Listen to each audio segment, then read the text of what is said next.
Olá, queridos irmãos, muito boa noite.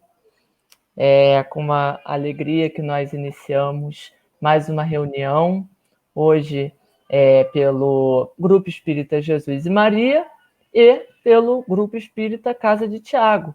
Essa parceria que nós iniciamos nesse mês de novembro e que tem sido possível por conta da possibilidade que o Terceiro Seu nos abriu de fazer essas transmissões simultâneas. Então, nós estamos transmitindo pelos canais do Jesus Maria, GECAT e Terceiro Seu simultaneamente. É com muita alegria que nós recebemos a todos. E hoje nós teremos a palestra da nossa querida irmã convidada de hoje, que é a Rosana Caruso, do Centro de Estudos e Esclarecimentos Espíritas, que por acaso também está fazendo aniversário esse mês, né? Na quarta-feira nós teremos uma palestra comemorativa. No final, a Rosana vai divulgar para a gente. Então, boa noite, Rosana, boa noite, Andréia. Boa noite a todos. Boa noite, meus irmãos também, queridos, do Grupo Espírita Jesus e Maria, da Casa de Tiago, do CEE também, que com certeza vai ter gente aqui, já estou vendo que tem gente da UMEP também, nossos amigos do Movimento Espírita de Petrópolis e também de outras cidades, porque aqui nós recebemos amigos de outras cidades também, sempre tem gente do Rio, nós temos companheiros do Rio que acompanham, de São José, do Rio Grande do Sul. Então, é bem bacana esse instrumento que possibilita essa interação e essa integração. Então, sejam bem-vindos, Rosana também. Parabéns já antecipadamente para o CEE. E mês que vem é o mês do GECAT. Mês que vem é o aniversário da Casa de Tiago. Então, nós vamos tentar preparar coisas muito boas. No final, nós vamos dar nossos recados também. O Renan vai dar os recados. Eu também tenho recadinhos para dar. A Rosana também vai fazer esse convite para todos nós. Sejam bem-vindos. E a gente vai fazer, como sempre, a gente vai deixar a Rosana fazendo a explanação, e se vocês quiserem fazer algum comentário, alguma pergunta, nós vamos reservar aqueles 10 minutinhos finais para isso. É muito importante a participação e a interação de vocês, porque isso enriquece o nosso estudo, nos auxilia nas reflexões, é muito bom, gente. Façam isso, participem. É uma oportunidade que a gente tem de trocar conhecimentos, informações e mesmo esclarecer as nossas dúvidas. A gente está chegando no nosso horário, já estamos... Oi, dona Terezinha!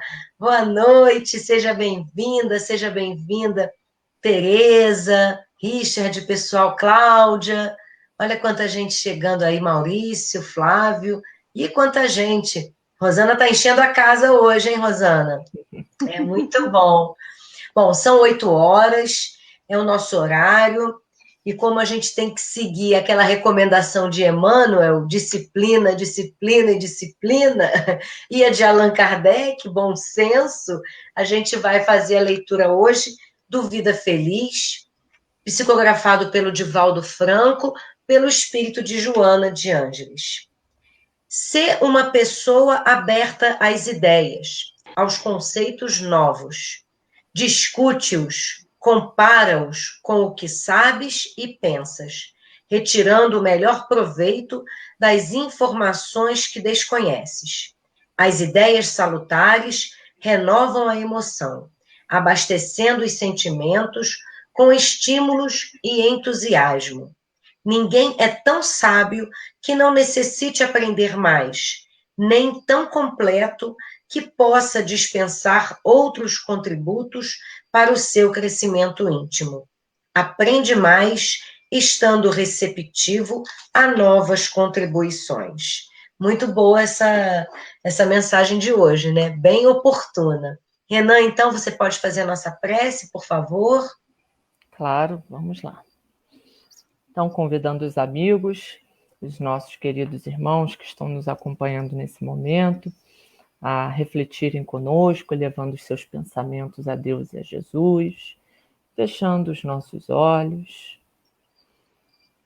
Amado Mestre Jesus, querido irmão, aqui, Senhor, nos encontramos nesta noite mais uma vez, reunidos para buscar um pouquinho mais daquele alimento que tanto precisamos, que é o alimento espiritual, por meio do teu evangelho de amor.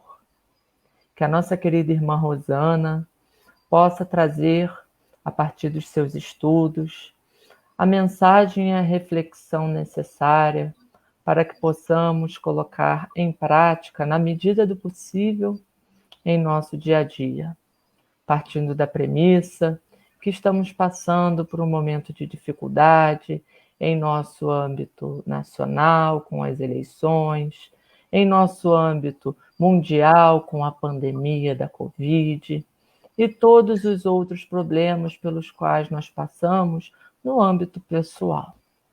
Que todos os nossos irmãos aqui presentes possam apreender, assimilar a mensagem para que depois possam propagá-la também a partir da sua postura e das suas ações.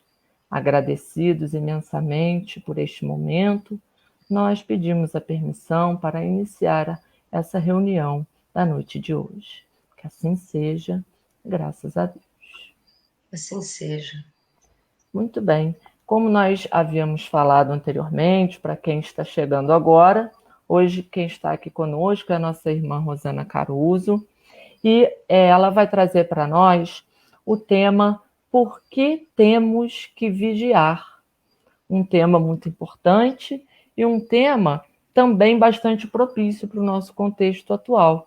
Então, Rosana, mais uma vez, seja bem-vinda, fique à vontade, está com a palavra. No finalzinho, meus queridos irmãos, como a Andréia colocou, nós faremos uma pequena integração aqui com a Rosana, trazendo os comentários, as colocações que vocês fizerem durante a live, ok? Então, Rosana, seja bem-vinda. Muito obrigada. Agradeço muito a oportunidade, né? Que a gente, toda vez que é chamada a fazer um trabalho desse, somos obrigados a estudar, entrar em contato com essa doutrina tão maravilhosa. E aí a gente vai fazer acompanhar aqui um raciocínio diante desse tema, né? De vigiar. E a gente encontra isso no Evangelho de Mateus, capítulo 26, quando Jesus fala: vigiai e orai, para que não entreis em tentação. E aí, então, a gente foi para o dicionário, viu? O que no dicionário fala que é tentação, né? A tentação é um impulso para a prática de alguma coisa censurável ou não recomendável. Então, é algo que a gente pode fazer, falar, pensar, que é censurável ou não recomendável.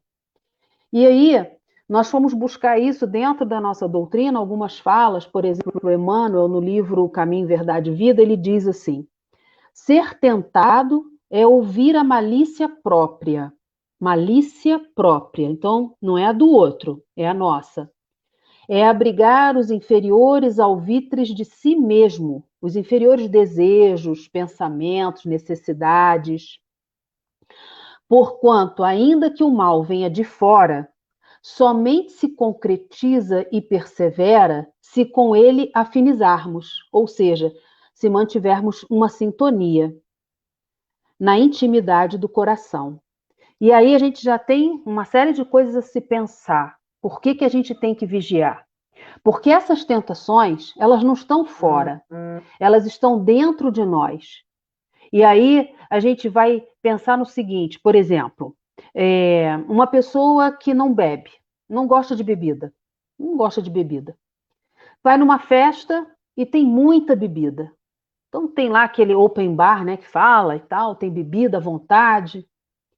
A pessoa vai continuar sentada lá tomando o suco, refrigerante, ou que ela goste, água, e aquilo tudo que tem de bebida ali não lhe causa nenhum tipo de perigo.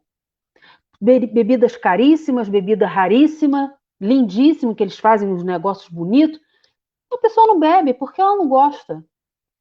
Agora, se a pessoa que está nessa festa, ela já traz algum problema com a bebida, e ela chega lá, vê aquilo tudo, o que vai acontecer? Por mais que ela possa até já estar num nível de entendimento que a bebida não faz bem para ela, que a bebida causa danos sociais, que é uma série de outros problemas aí, o que vai acontecer com essa pessoa?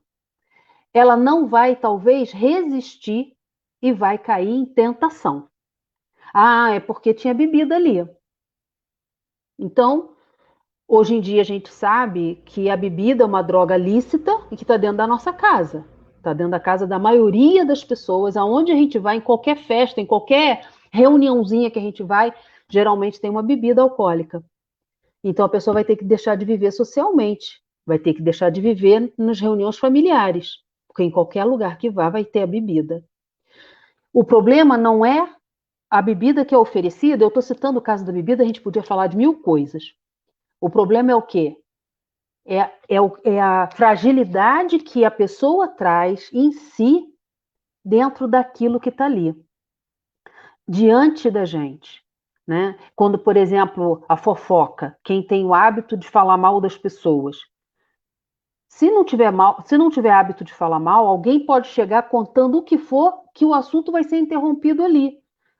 Aquele que escuta e não tem o hábito de falar mal, ele vai ouvir aquilo e não vai dar prosseguimento. Mas aquele que tem já esse hábito e nem percebe muitas vezes que tem, se chega alguém e fala, mas você nem imagina, fiquei sabendo, e aí aumenta. E dali começa um assunto em relação à vida do outro, né, que não nos diz respeito. Então, a vigilância que temos que ter é exatamente nesses momentos que chega até nós determinadas situações, sejam elas morais ou não, onde nós temos fragilidade. Para isso a gente tem que ter autoconhecimento. Emmanuel também fala que a tentação, ela sempre representará uma espécie de prova, diante da qual poderemos constatar o grau de nosso adiantamento moral.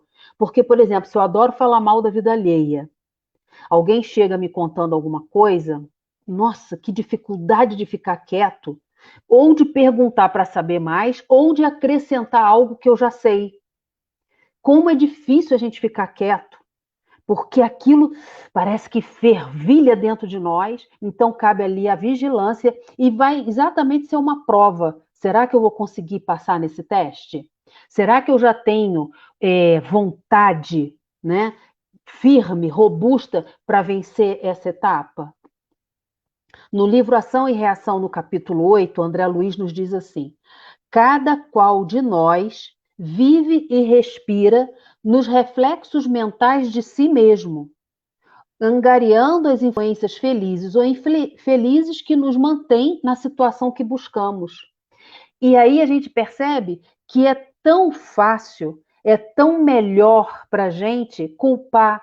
Ah, mas eu bebi porque tinha muita bebida, eu falei mal porque não sei quem chegou contando, eu fiz isso porque... E a gente vai dando as desculpas quaisquer. É tão mais fácil para a gente, mas aí a nossa doutrina, que é tão esclarecedora, né? Vem aqui André Luiz e joga um balde de água fria na gente, dizendo: cada qual de nós vive e respira nos reflexos mentais de si mesmo. Então a gente acaba atraindo para a gente situações que vão ser assim equivalentes àquilo que eu sinto, àquilo que eu penso, aqueles valores morais que eu trago, porque é questão de sintonia, né? Seja ela espiritual, seja ela dos encarnados mesmo. Nós vivemos numa rede que não vemos, mas que estamos entrelaçados, em algum momento essa rede se toca e se iguala e se reconhece nos seus valores morais. Então, o trabalho é solitário, o trabalho depende de muita força de vontade, de humildade, inclusive, para a gente poder reconhecer quais são as minhas dificuldades. E aí vamos trabalhar. Difícil, porque aquilo faz parte do nosso ser imortal. Só que a gente reencarnou para dar certo. Joana nos fala isso no livro Vida Feliz, no livro Desperta e Seja Feliz, né? Somos fadados à vitória. Então, nós viemos aqui para isso, para fazer essas superações. Tem umas que são difíceis, tem outras que são mais fáceis, mas não importa. O importante é que, percebendo aquilo que está difícil, vamos trabalhar para melhorar, né? E aí, eu lembro que eu acabei... essa palestra já foi preparada há muito tempo, eu já fiz ela há muito tempo, e eu estava revendo, e aí busquei exatamente por isso. Nós temos visto aí na internet uma série de vídeos de pessoas que colocam um chocolatinho na frente da criança e ela fala, olha, fica aí, não come não, daqui a pouco eu volto, né? Pois é. Isso que passa na internet, que eu não vi ninguém explicando, eu só vejo a pessoa falando com a criança e vendo o resultado. Na realidade, foi um experimento, né, o experimento do marshmallow, ele ficou conhecido assim, né? O experimento do marshmallow, que se refere a um estudo de recompensa postergada. Então, o que acontecia?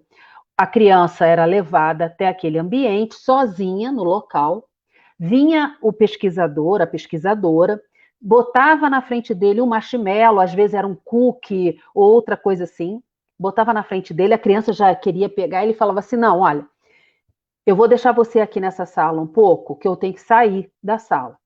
Se na hora que eu voltar você não tiver comido isso aqui, eu vou te dar outro. Além desse, eu te dou mais um. E saía da sala. Gente, o pesquisador saía da sala por 15 minutos. Nós sabemos que a criança, quanto menor o tempo, ele é bem mais difícil, né, de se tolerar. E aí tem um vídeo na internet até muito engraçado da pesquisa em si, se vocês quiserem, depois vocês procurem lá que vocês vão encontrar, né, da reação das crianças. Um cheirava o marshmallow, o outro tentava tirar só um pedacinho, o outro pegava na mão, o outro virava, eles não sabiam o que fazer para tentar suportar aquele tempo. E aí, o que acontecia? O experimento, e aí que não se fala hoje em dia na internet, a gente só vê as pessoas fazendo e não diz qual era o objetivo desse experimento, né? Era exatamente, eles acompanharam essas crianças durante uns anos e verificou-se que aqueles que não resistiram e que comeram antes do prazo, né, tinham um perfil psicológico mais complicado que as outras crianças. Eram tímidos, eram teimosos, demonstravam agressividade, má opinião de si próprio, eram irritadiços, né? Já o outro grupo que resistiu, eles demonstraram mais competência social e capacidade em lidar melhor com as frustrações da vida. O teste visava exatamente isso, como é que a personalidade, né, dessa criança, que mais tarde, né, vai ser acompanhada, como é que ela se desenvolve. Hoje em dia, esse estudo já é questionado por outras situações que hoje já se vê de forma diferente. Mas não vamos aqui comentar nem discutir isso. O importante é a gente pensar nesse teste do marshmallow, né? Que a criança chegava e ela resistia ou não. E essa experiência nos locomove a sérias reflexões sobre um tema extremamente importante, que é a questão da inteligência emocional, que foi nos trazida, né, falada e tudo, comentada pelo Daniel Goleman. E aí, antigamente só tinha a inteligência, né, o coeficiente de inteligência, que era dentro de um padrão. E, de repente, ele vem trazendo a inteligência emocional, né? Quanto que é importante essa averiguação das nossas aflições, das nossas limitações, dos nossos anseios emocionais, o quanto que isso determina a ação e reação nas nossas vidas. O quanto que nos desequilibramos, o quanto que nos deixamos perturbar na vida de uma forma geral, né? E o quanto que isso deveria ser olhado, deveria ser levado em consideração. Nós sabemos muito bem que até hoje existe uma resistência muito grande por parte de muitas pessoas e até de algumas pessoas da área de saúde em relação aos tratamentos emocionais, aos psicólogos, né? As pessoas às vezes não consideram, acham que aquilo é besteira, que é coisa de que... Bom, enfim. Só que a gente já sabe que isso é fato. E aí, nesses estudos da inteligência emocional, o que foi sendo visto é que para que você tenha um equilíbrio emocional, você tem que ter uma série de fatores que, somados, te deem essa sustentação emocional. E aí, quando eu comecei a ver isso, a estudar isso, eu falei, gente, a doutrina espírita já fala isso desde sempre. Esses itens aqui relacionados que a gente tem que ter para alcançar uma inteligência emocional saudável, a doutrina espírita já nos falava isso. Você quer ver uma coisa? Por exemplo, a primeira coisa que é listada, o primeiro item listado para que você tenha uma inteligência emocional saudável é o autoconhecimento. Dentro da doutrina espírita, onde que a gente encontra isso? No Livro dos Espíritos, na questão 919, né, onde Santo Agostinho nos fala da importância de toda noite fazermos uma autorreflexão do que foi o nosso dia, do que fizemos, do que deixamos de fazer e do que temos que melhorar diante daquilo que aconteceu durante o dia. O que é isso? É o autoconhecimento. Então, a nossa doutrina já falava nisso, e esse é um dos itens para que tenhamos um autocontrole, uma performance, né, emocional melhor. O outro item que Daniel Goleman coloca para que tenhamos uma inteligência emocional saudável é o autocontrole. Na questão 909 do Livro dos Espíritos, Kardec pergunta assim: poderia sempre o homem, pelos seus esforços, vencer as suas más inclinações? E os amigos espirituais respondem: sim, e frequentemente fazendo esforços muito insignificantes.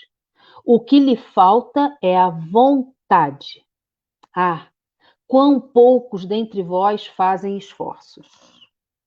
E verdade, não é, gente? Muitas vezes a gente passa por determinadas situações, por exemplo, em relação à saúde, né?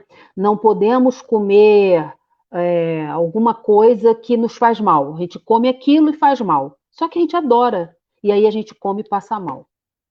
Porque a gente não tem a vontade robusta a ponto de falar, não posso mais comer isso, porque vai me fazer mal. Né? Uma pessoa, por exemplo, que tem problema de glicemia, né? A glicose alta, não pode comer doce. A maioria das pessoas que têm problemas com a glicemia, elas não resistem ao doce e acabam indo lá e acabam alterando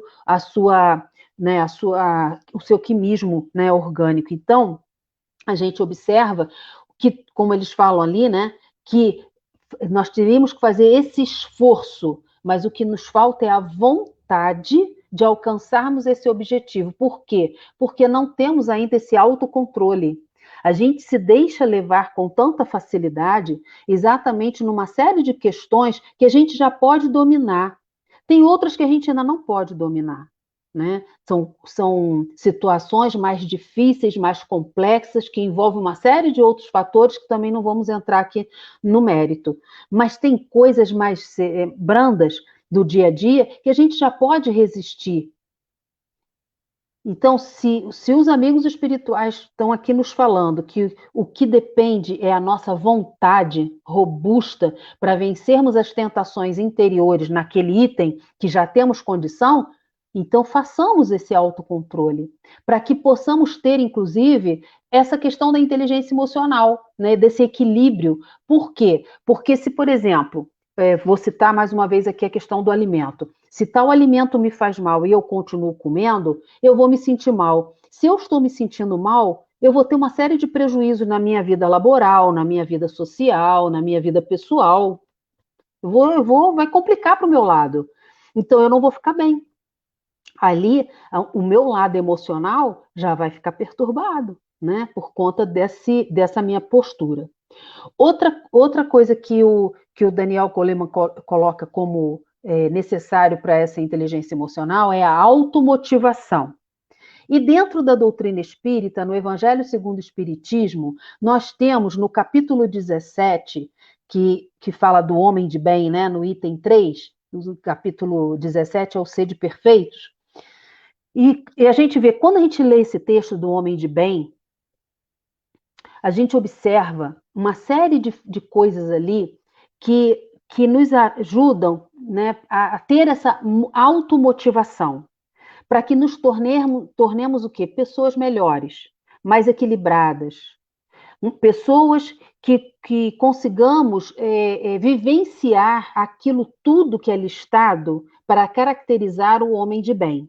Sabemos que tem coisas que a gente não vai conseguir ainda, mas o fato de entrarmos em contato com esse texto, fazermos reflexões em cima do que está sendo falado ali, já vai começar a nos auxiliar a enxergarmos em nós os itens que ainda não estamos dando conta. E cada vez que a gente lê, reflete, faz uma autoanálise, né, no que eu já estou conseguindo, no que eu ainda estou tendo tanta dificuldade, por que eu estou tendo tanta dificuldade ainda nesse item, a gente vai começar aos poucos introjetar esses conceitos do homem de bem para que exatamente consigamos atingir um objetivo maior. Então, isso é o caminho, não tem outro caminho para se fazer. É trabalho árduo, é trabalho diário, é trabalho de formiguinha. Mas se nós não fizermos assim, nós não vamos alcançar o objetivo, porque não é um passe de mágica, não é ouvindo palestra somente, não é estudando todos os livros que eu vou me tornar melhor. Isso vai ser o embasamento para me fortalecer. Mas o que realmente vai fazer a diferença é quando eu reconheço em mim aquilo que ainda eu não tenho, que eu quero ter, mas que eu não consigo. E como eu vou conseguir isso? E hoje em dia nós temos muitas ferramentas para alcançar esse objetivo, né? Facilmente temos acesso ao Evangelho, temos acesso ao Livro dos Espíritos, temos acesso às lives hoje em dia aí bombando para todo lado, a gente está tendo essa oportunidade. A gente não precisa nem sair de casa no frio, na chuva, às vezes isso aqui em Petrópolis se tornava difícil, que são ferramentas que nos ajudam a repensar essas questões. Mas a maior parte disso tudo é a gente escutar ou a gente ler esses conceitos que a doutrina nos traz e fazermos uma autoanálise para que venhamos a nos conhecendo, superarmos esse homem velho, né? Essas tendências inferiores que trazemos há tantos séculos na nossa alma. Muito bem, outro item que o Daniel Goleman fala é a empatia. E aonde que a gente vê isso dentro da doutrina espírita, né? A empatia, ou seja, a capacidade de colocar-se no lugar do outro, está explícita na frase de Jesus quando ele diz amar a Deus sobre todas as coisas e ao próximo como a nós mesmos. A gente só pode amar o próximo quando a gente entende que a mesma dor de dente que dá em mim, dá nele.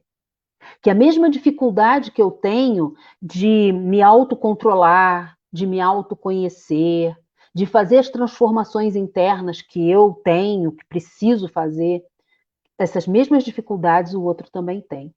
Os mesmos pontos cegos ou outros pontos cegos que eu tenho, o outro também tem os dele. Então, como é que eu vou exigir do outro uma mudança de atitude se eu não consigo fazer em mim aquilo que eu preciso fazer? Se eu nem consigo saber o que eu tenho que mudar? Porque a gente só muda aquilo que a gente já reconhece, né? De falar assim, poxa, eu realmente estou muito irritada, qualquer coisa me tira do sério e eu me irrito e sou grosseira com alguém. Então eu tenho que trabalhar isso em mim. Mas se eu acho que aquela minha atitude não foi grosseria, se eu justifico aquilo com alguma atitude, com alguma palavra, alguma coisa para justificar aquela minha grosseria, eu vou continuar sendo grossa. Então, eu preciso ter empatia de reconhecer que o outro sofre, que o outro também tem limitação, que o outro também tem dificuldades, assim como eu. Outra frase que também é bem para a gente entender essa questão da empatia, Jesus também, em Mateus capítulo 7, ele fala assim, faça ao próximo aquilo que você gostaria que ele vos fizesse. Então, o que eu estou fazendo que está afetando o meu próximo? O problema disso é que muitas vezes a nossa intenção é muito boa. Eu tenho o hábito de falar que a maioria de nós no momento evolutivo que estamos, já não acordamos mais pensando em fazer o mal ao seu próximo. A gente já não faz mais isso. Mas quantas vezes durante aquele dia a gente ofendeu, a gente magoou, a gente causou algum dano a alguém? E às vezes a gente nem percebe que fez isso. Como a gente não percebe, a gente não corrige, mas a gente causou um dano, né? Então, quando Jesus fala, faça ao outro aquilo que gostaria que fizesse, na realidade, eu tenho uma necessidade, que pode não ser a mesma do outro. Então, se eu quero ficar bem, se eu quero que o outro me trate bem, se eu quero me sentir amada, acolhida por alguém, eu tenho que ter esse gesto de acolhimento, de amor. Eu tenho que ter atitude de amor para com o outro. Até para que o outro, se ele ainda não tem isso, talvez eu sirva de exemplo para ele pensar: poxa, ela podia ter gritado e não gritou. Ela podia ter xingado e não xingou. Ela podia ter tomado uma atitude mais severa e não tomou. Ela compreendeu a minha falha. Isso é ter empatia. Isso é fazer com o outro o que nós gostaríamos que eles nos fizessem. Porque se eu chego num lugar e trato mal a pessoa que está me atendendo, por exemplo, como é que eu vou querer que aquela pessoa me trate bem se ela está sendo maltratada por mim? E às vezes a gente entra num automatismo tão grande que nós nem percebemos que ali diante de nós tem um irmão, tem um ser humano que tem dor, que tem sofrimento, que às vezes acordou naquele dia, saiu para trabalhar e deixou um filho em casa muito mal, que não tem dinheiro para pagar a conta, para pagar o aluguel, e está ali desesperado, trabalhando com a cabeça cheia, como é que eu vou resolver isso? Então, é a troca que a gente precisa fazer se a gente quer ser melhor tratado, né? Porque assim como eu gosto de ser bem tratado, eu preciso aprender a tratar o outro também melhor, né? E aí, o último item que o Daniel fala aqui, sobre essa questão da, da inteligência emocional, são as habilidades interpessoais. E aonde a gente vai ver isso dentro da doutrina, né? No Livro dos Espíritos, na questão 768, que fala da lei de sociedade, na terceira parte do Livro dos Espíritos, né? Tem um comentário de Kardec magistral, onde ele fala assim: nenhum homem possui todos os conhecimentos. Pelas relações sociais é que se completam uns aos outros para assegurar seu bem-estar e progredir.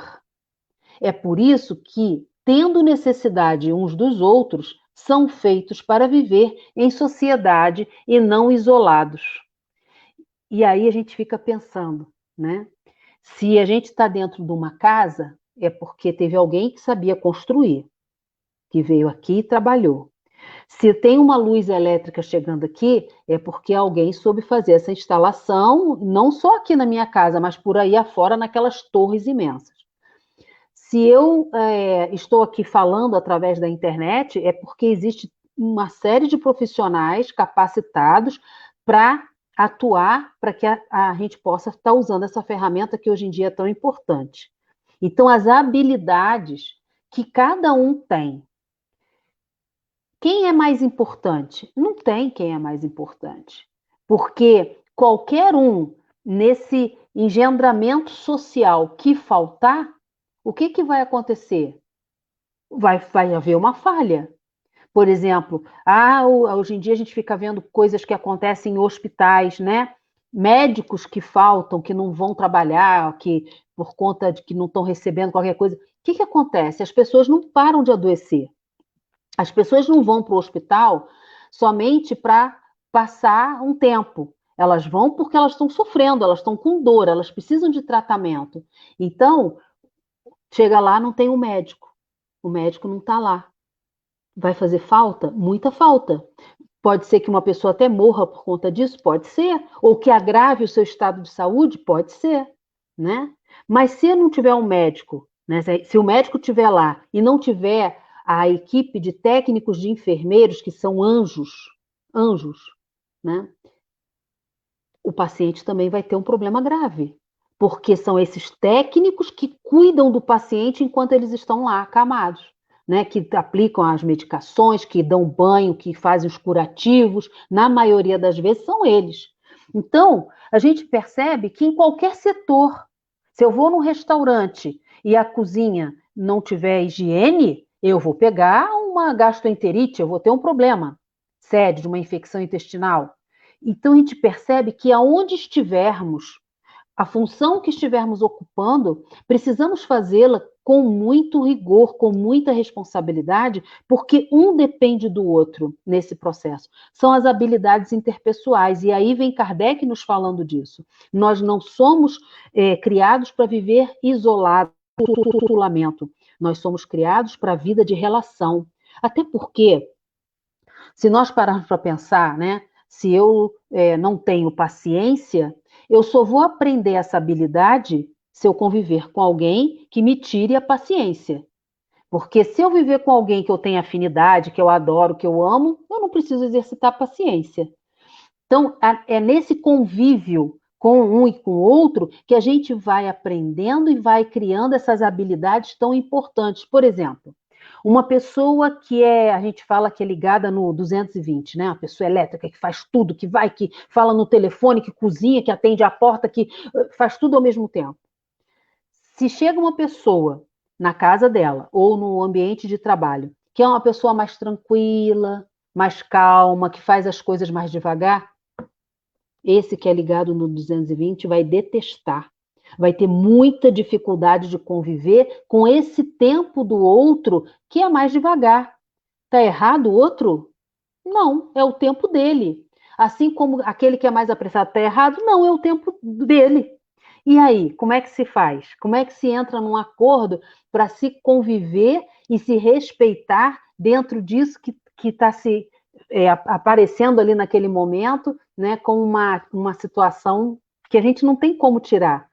Como é que eu convivo com o diferente?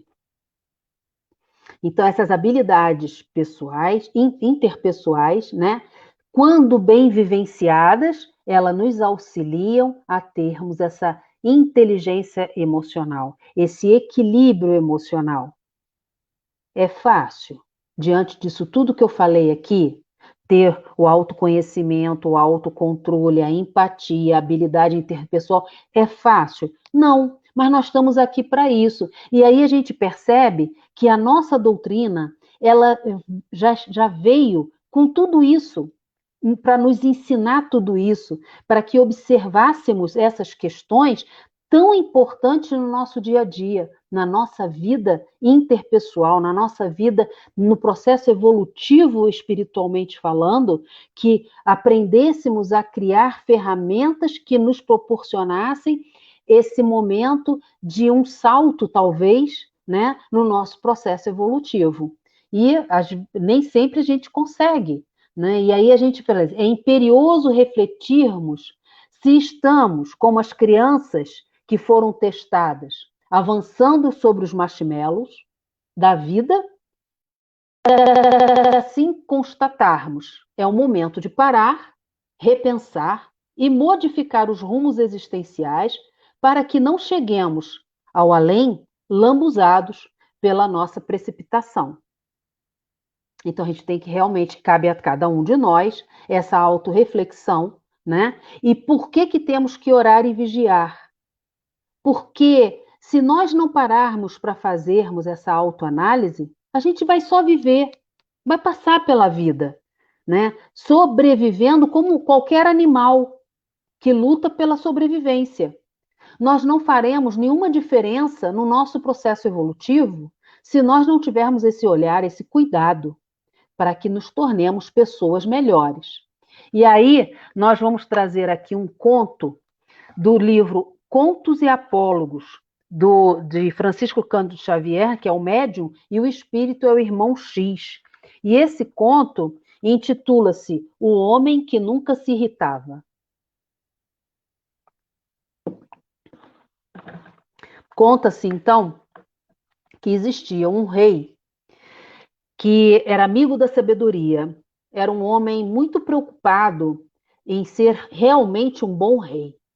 Então, ele se preocupava com os seus súditos, onde tinha fome, aonde tinha uma doença, aonde tinha uma dificuldade. Ele procurava agir de forma igualitária, dando a todos, né, uma condição melhor de vida. Ele era muito preocupado com isso.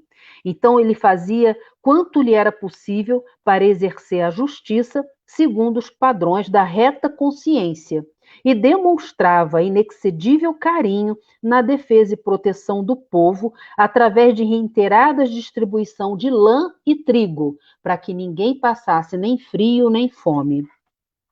E ele seguia a vida dele assim, muito preocupado em sempre ser um rei generoso, né, para com as pessoas. Mas tinha uma situação que ele não conseguia vencer, e era uma situação pessoal, né? Ele tinha uma facilidade muito grande para se irritar com determinadas situações, ele se irritava e acabava sendo muito grosseiro. E ele ficava tão chateado com isso, e ele buscava sempre entender o que estava acontecendo para que houvesse uma mudança, mas ele sozinho não dava conta. Então ele pediu que viesse a morar no palácio durante um período, né, ficasse junto com ele, um filósofo muito importante na cidade, uma pessoa de muito bem conceituada na cidade, e esse filósofo veio, né? E aí falou para ele assim: poderoso Senhor, tenha paciência e continue trabalhando no aprimoramento das próprias manifestações. A expressão serena e sábia revela grandeza interior que reclama tempo para ser devidamente consolidada. Quem alcança a ciência de falar pode conviver com os anjos, porque a palavra é, sem dúvida, a continuação de nós mesmos. Então, esse filósofo falava: calma, calma, que o senhor vai conseguir. Tenha cuidado, vamos observando. Então, fazendo todo aquele percurso que a gente acabou de falar aqui, do autoconhecimento, do autocontrole, né? Ele, então, o filósofo fala: calma, não fique tão chateado quando o senhor se equivoca, porque cada vez que o rei caía naquela situação e via que ele tinha explodido, aquilo para ele era uma desistência, né?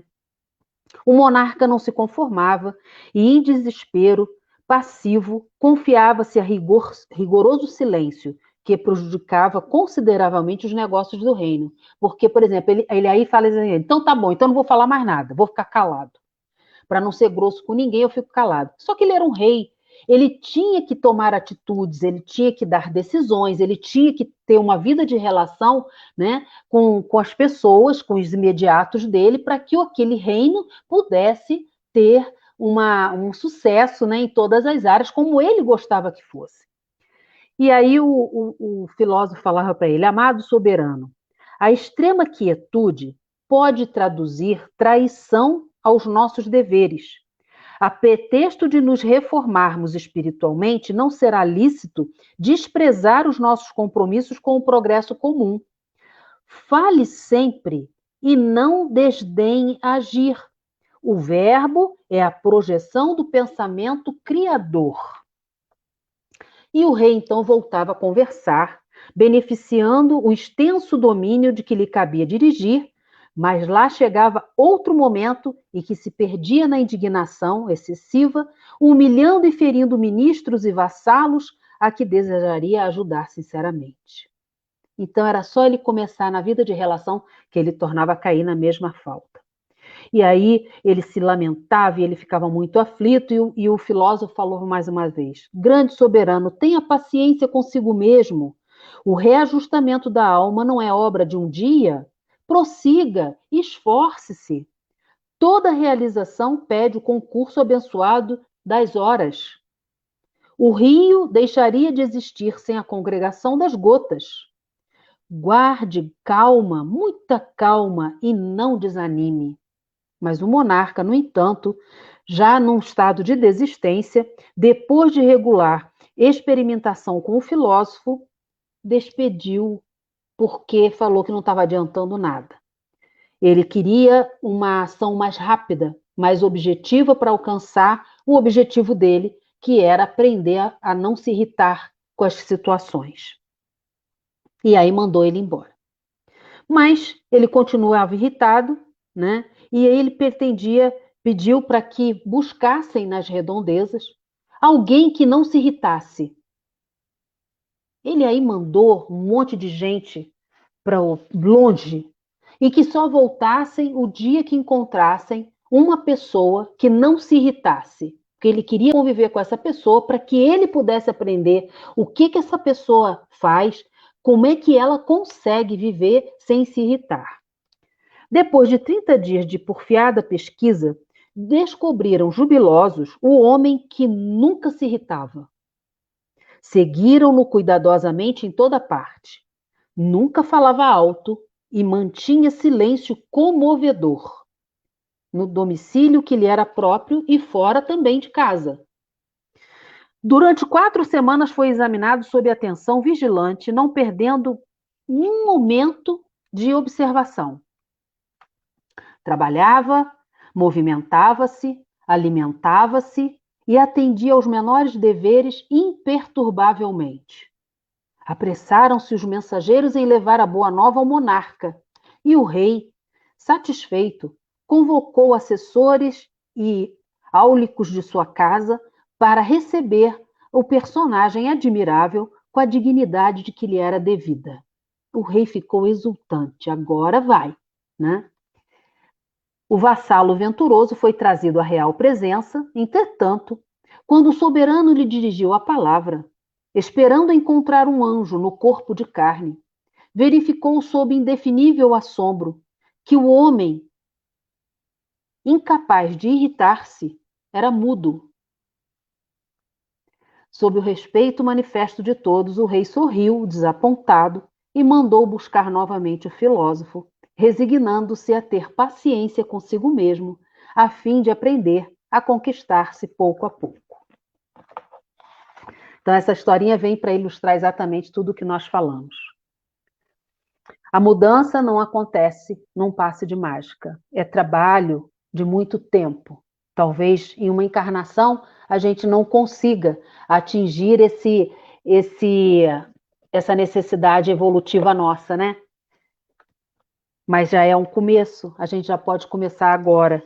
Diante disso, tudo que a gente vem aqui falando, estudando, lendo, ouvindo uns dos outros, nós podemos fazer esse exercício de autoaprimoramento, sabendo que o tempo, dentro do trabalho de perseverança, dentro do emprego da vontade robusta, como nos foi falado aqui, é que vai dar o significado, né, real desse trabalho que precisamos fazer.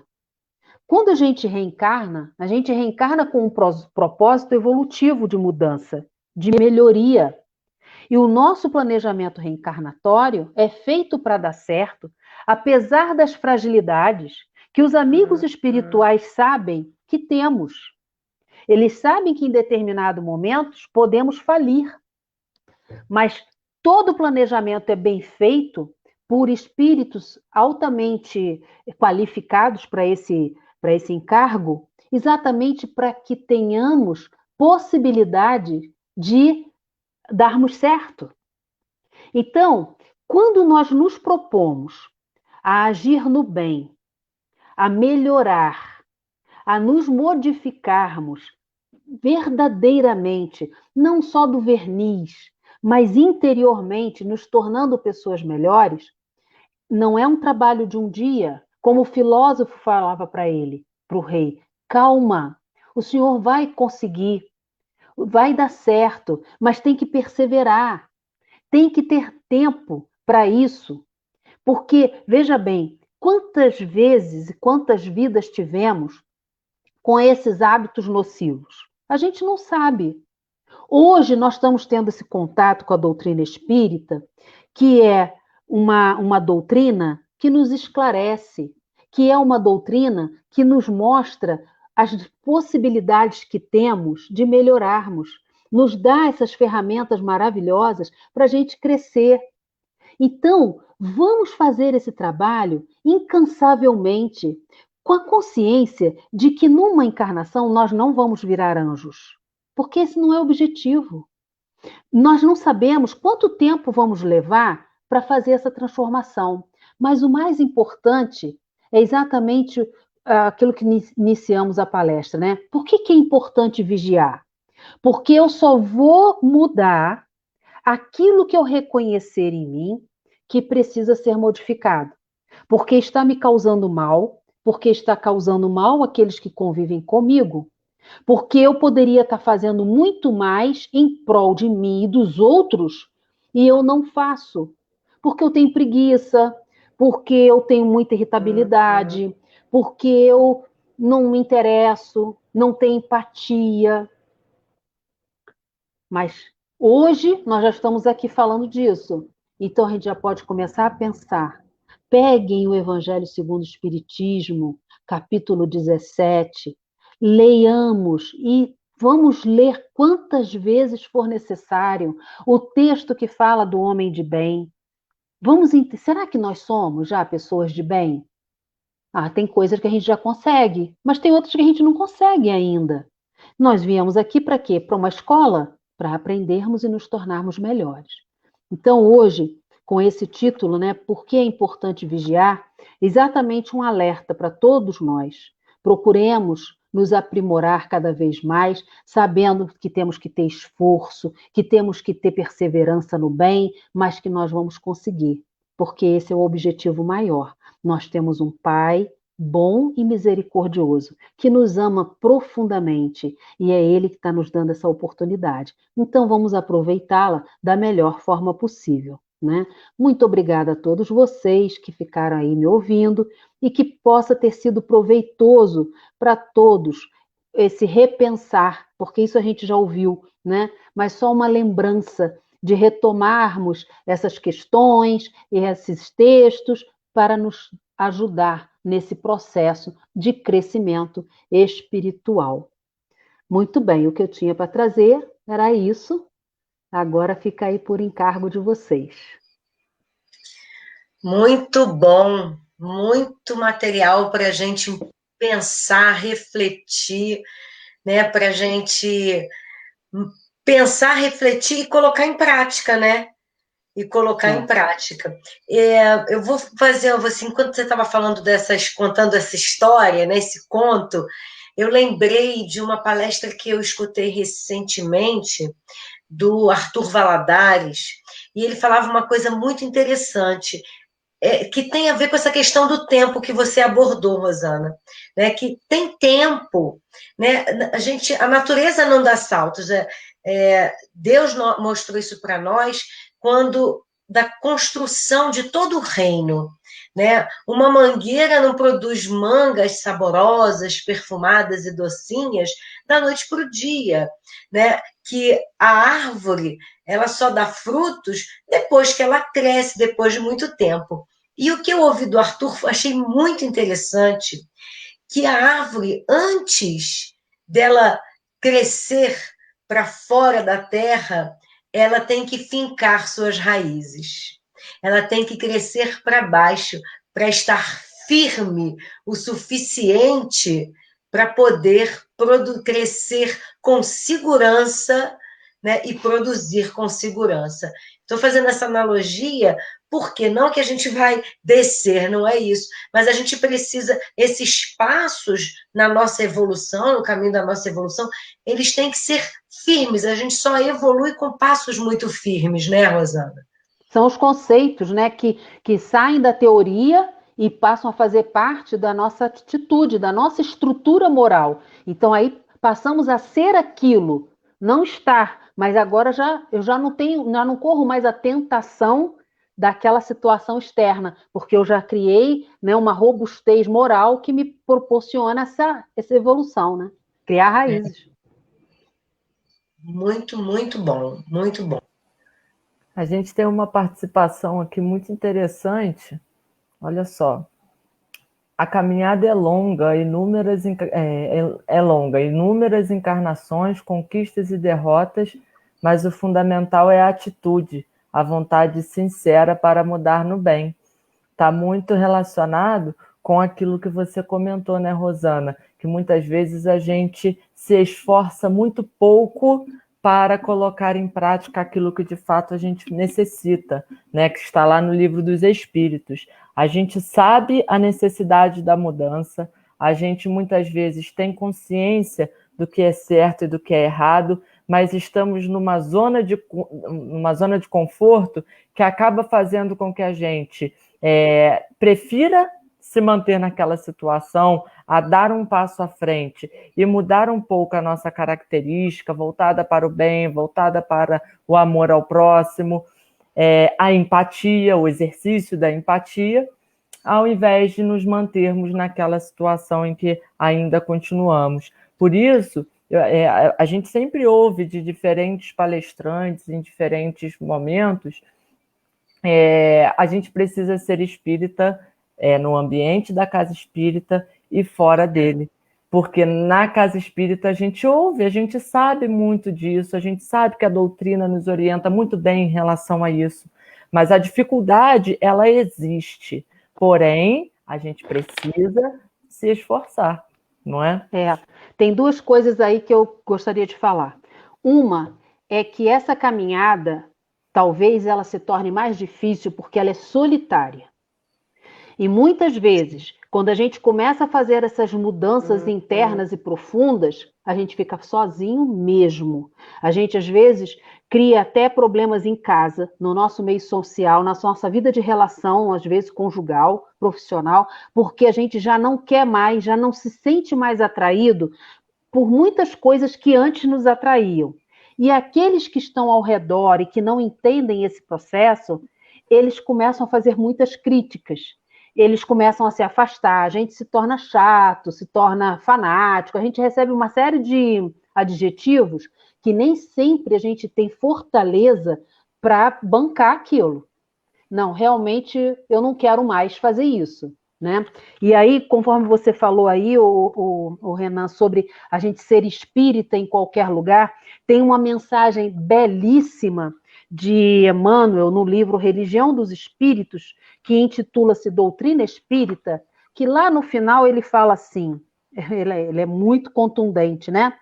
Espírita deve ser o teu caráter, ainda mesmo que te sintas em reajuste depois da queda.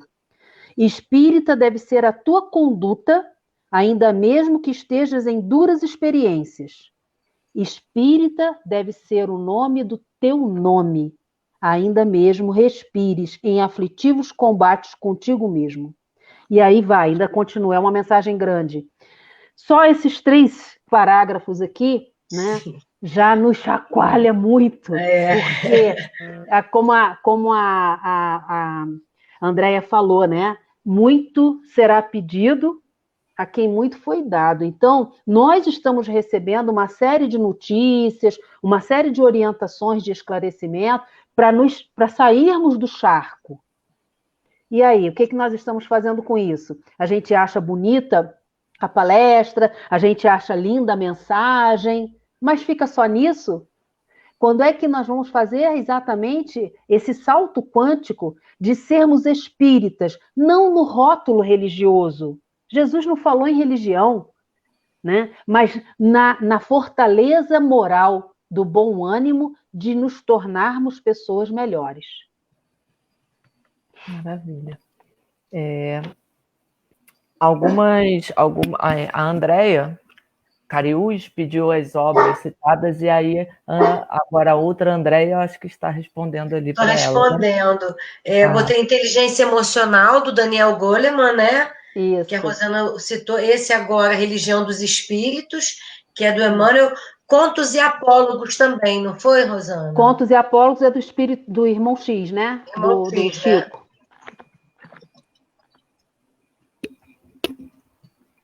É isso aí. Pronto, já coloquei. Maravilha. Beleza. Agora tudo certinho. Essa questão do Livro dos Espíritos que você citou, que fala sobre a nossa vontade, é uma questão, Rosana e Renan e meus amigos que estão aqui, que para mim ela me toca tão profundamente essa questão, quando os espíritos dizem que bastaria só, como assim, só um pouquinho só de vontade.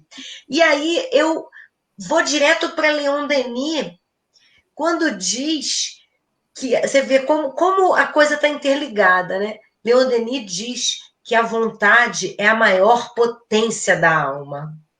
E é por isso que os espíritos dizem que basta só um pouquinho de vontade que a gente consegue. Isso. Então, assim, aí eu acho que a gente tem que refletir mesmo aonde está a nossa vontade. A nossa vontade realmente é de mudar? Porque se for, a gente não precisa fazer tanto esforço assim. Claro que tem uns pontos que são mais difíceis, outros são menos difíceis, mas se a gente quiser, a gente consegue. Né? A gente consegue. Essa questão é a 909 do Livro dos Espíritos, para quem quiser também reler, né? É sempre importante. E eu gosto muito dessa questão também, até porque essa parte que nos é orientado, o fato de que às vezes são necessários esforços muito pequenos para que a gente consiga dar esse passo adiante, nos remete, de fato, a ações que estão aqui, ao nosso lado.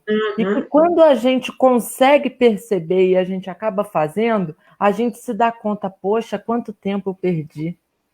Eu já poderia ter feito isso há muito tempo. Isso acontece com todos nós.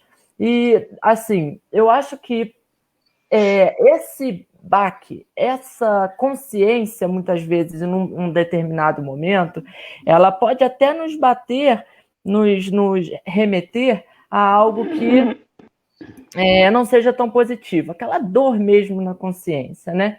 Mas é o ponto principal para que dali em diante a gente continue, mantenha esse horizonte em prática, não pare, não estabilize novamente. Né? Nem sempre a gente vai conseguir identificar essas mazelas, esses erros, essas adversidades e seguir em frente e mudar. Mas quando isso acontecer, a gente precisa dar prosseguimento, precisa dar sequência. É isso aí. Muito bem. Então, acho que é isso, né? Os nossos queridos irmãos participaram bastante aqui com a gente hoje durante a nossa live, a gente agradece. A Rosana, no início da live, falou que durante dias chuvosos a gente estava acostumado muitas vezes a ter que sair de casa para ir ao centro, e agora com essa questão da pandemia a gente se encontra todo mundo aqui dentro da sua casa. Rosana, o salão lotou hoje, ficou assim... Lotou. Lotou mesmo. Muito bom, muito graças bom. a Deus. Que bom. Todo mundo agradecendo, né? Muito bom, muito bom. Isso, legal exatamente. Isso. Então a gente pode passar para os nossos recadinhos antes de finalizar, né? Andréia, você quer dar algum recado? Quero. Nós vamos fazer, né? Vamos lembrar aqui do nosso projeto Pastorino. Não sei se você ia falar isso, Renan, mas me perdoe por ter antecipado. Projeto Pastorino, todos os dias, nos canais do Terceiro Céu, do Facebook, do YouTube também. E nós estamos às 7h55, a gente começa a dar as boas-vindas e tal, e de 8 a 8h15, é muito rapidinho. Projeto Pastorino comece bem o dia. A gente faz uma leitura na sequência do livro Minutos de Sabedoria e um comentário e uma prece. É muito bom, gente. A gente pode fazer isso, escutar quando a gente está em casa tomando café, quando já está trabalhando, quando está se arrumando para trabalhar, quando está dirigindo, quando está fazendo exercício físico. Tem 1000 maneiras, é só a gente colocar ali no celular, dar aquele like, participe conosco, divulgue, porque está ajudando muita gente, né? A gente tem tido um feedback, né, Renan, muito legal, como tem ajudado, como as pessoas estão gostando. É aquela prece da manhã, para a gente começar o nosso dia, é um horário que é bem tranquilo, então participem e divulguem. Divulguem. Se algum dia vocês não puderem participar online, ao vivo, assiste depois, escuta depois, participa depois, divulga depois, não tem problema, né? Mas o importante é que a gente use esse mecanismo, essa ferramenta para a gente começar bem o nosso dia. E eu quero também convidar vocês já para vocês deixarem agendado. A gente vai ter o nosso encontro de Jesus, o GEAL e o GECAT farão juntos o encontro de Jesus, que a gente sempre faz todo ano no GEAL, há muitos anos, e no GECAT também. E o nosso encontro de Jesus vai ser no dia 6 de dezembro, vai ser uma manhã de domingo, nós ainda vamos ver como nós vamos promover esse encontro, se vai ser no Zoom, com inscrição, para que todo mundo possa participar, como foi a nossa CEP, mas também será transmitido, provavelmente, pelos canais do GECAT, do GEAL, e, possivelmente, pode ser transmitido pelo canal do Terceiro Céu, Mauro, pelo canal do Terceiro Céu, viu? Então é isso, meus irmãos. Muito obrigada pela participação. E a Rosana? Eu acho que a Rosana recebeu um convite agora. É verdade. Acho gente, que o Mauro a letrinha miúda eu não enxergo não, hein? O Mauro está te convidando ao vivo. Ih, Rosana, meu Deus. agora ficou enrolado. Esse convite ao vivo é fogo. Gente, depois a gente conversa. É isso aí. Olha, eu quero agradecer a presença de todos aqui e passo agora a palavra para o Renan também, dar os recadinhos. Eu vou pedir para a Rosana dar o recadinho dela, fazer o convite dela da palestra de comemoração do aniversário do CEE. Eu vou até colocar aqui na tela o seu cartaz, tá, Rosana? Aí você pode ir falando. Tá bom. Nós, quarta-feira, agora é dia 18, né? Nós estamos aí comemorando 33 anos, né, do CEE, e uma casa espírita, né, funcionando, aberta. A gente sabe que é um ponto de luz para muitas pessoas, e a gente precisa ter essa comemoração, né? E o tema vai ser o trabalhador espírita na seara de Jesus em tempo de pandemia. E quem vai falar sobre o assunto vai ser a Marisa Ferro e a Elizabeth Zi, né? Então, nós vamos nos reunir nesse dia e publicamente na página do Facebook do CEE para passarmos essa mensagem, tá? Estão todos convidados com muito carinho.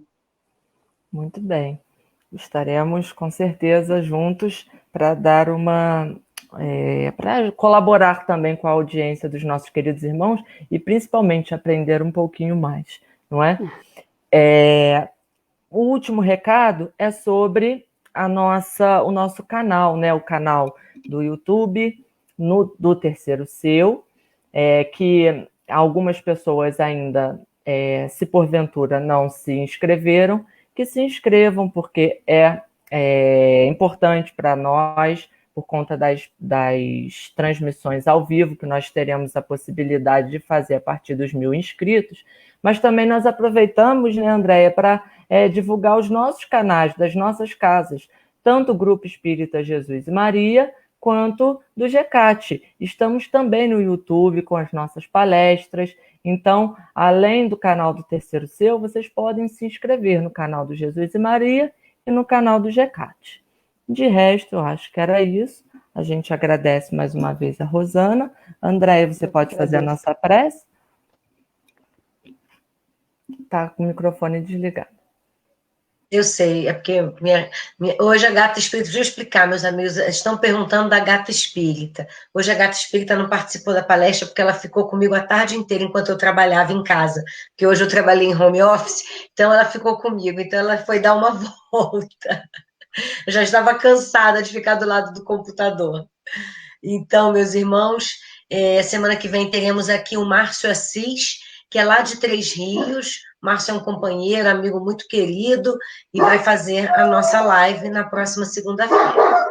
Então, vamos fazer nossa prece, agradecendo a Jesus, esse mestre querido, amigo incondicional de todas as horas. A espiritualidade amiga que nos acompanhou nesse momento, do Centro de Estudos de Esclarecimentos Espíritas, do Grupo Espírita Jesus e Maria, da Casa de Tiago e certamente de todas as casas espíritas representadas aqui nesta noite. Que esses bondosos amigos, mentores de nossas casas, levem para todos os frequentadores, para todos aqueles que participaram conosco e aqueles também que não estão aqui nesse momento participando dessa live.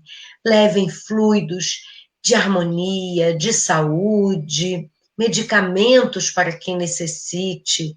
Leve fluidos de esperança, de harmonização física e mental. E assim, Senhor, certos de que todos fomos atendidos em nossas necessidades, rogamos também, principalmente, Jesus, por aqueles que ainda não te conhecem, mas que um dia hão de te conhecer. Muito obrigada, meus irmãos, paz e bem para todos. Graças a Deus. Obrigada, irmãos, boa noite. Fiquem com Deus. Muito obrigada a todos, a vocês todos também que me ajudaram e que me auxiliaram, e a todos que tiveram paciência de me escutar. Muita paz para todos também. Foi um prazer, um grande abraço a todos, uma excelente semana e muita paz. Tchau, que tchau, assim gente. seja. Tchau, tchau.